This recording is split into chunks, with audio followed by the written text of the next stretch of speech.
Hello everyone, magandang araw po sa ating lahat. Habang nagsasalita, mali-mali naman ako sinasabi. Habang nagbabantay ako ng tindahan, gusto ko talagang magsalita. Tungkol sa mga napapanood ko sa YouTube. Sa mga fake news, natutuwa ako sa mga vlogger. Yung mga nagtatanggol kay Pangulong Marcos. Kasi si Marcos hindi nagsasalita. Yung mga vloggers ang bumabanat. Yung mga kabila kasi puro fake news, puro paninira. No, sa Facebook, nakikisaw-saw na rin ako. Parang hindi ko mapigilang hindi makapagsabi sa kanila. Parang nagigigil ako. Ako naman kasi hindi ako panatiko. Ako pro-admin. Kung sino yung Pangulo ng bansa, susuporta ko. Yan ang tunay. Hindi pansariling interes.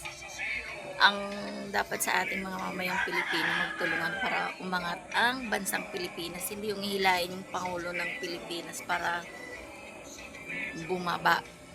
Dapat tulungan. Kasi nakikita naman na tumutulong siya sa bansa para mapaunlad. Nakikita naman yung mga ginagawa niya. Yung mga Maka Duterte, ang dami nilang sinasabi. Wala namang mga pruweba, maraming paninira.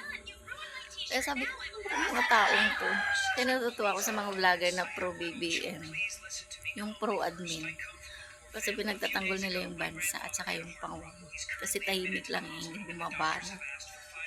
Hindi katulad ng presidente dati na nagmumura, kung ano nung pinagsasabi, parang hindi presidente, parang hindi nag-aral, yung ganun. Kaya sabi ko, parang gusto kong magsalita. Ito na nga, nagsasalita na ako. At least sabi ko, may YouTube naman ako, bakit hindi ako magsalita? Malayang magsalita lang naman tayo, di ba? Kasi pag wala tayong masamang sinasabi, di magsalita. Yun lang, mga friendship, mga viewers. May viewers ba ako dyan? Hindi ko na napigilan. Talagang gusto kong magsalita eh. Dapat love lang. Suportahan ng admin para sa bansang Pilipinas. Magtulungan para sa ikaunlad ng bansa. Para lang sa mga mamayang Pilipino, diba? Mag-away-away para sa ating bansang Pilipinas. Magtulungan na lang, diba? Huwag batikusin ng Pangulo. Diyos mio, alam naman maraming ginagawa, diba? Yung Inday Lustay nyo nga eh. Wala namang ginawa, puro lang paninira. Yung mga side niya, puro fake news. Ang dami nilang paninira kay Marcos na dami lang ninakaw. Dapat doon pa lang sa Senado, sa Kongreso, sinampahan na nila yan ng in-impeach na din nila yan kung ganun, kung merong ebidensya. Bakit din nila kasuhan? Di ba nga, sinampahan din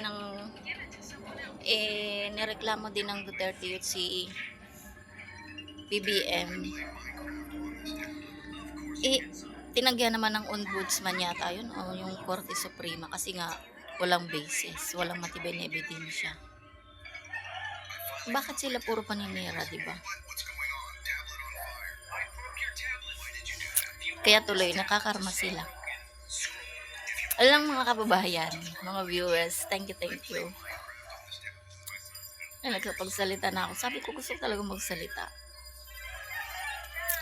Dapat love lang. Babu.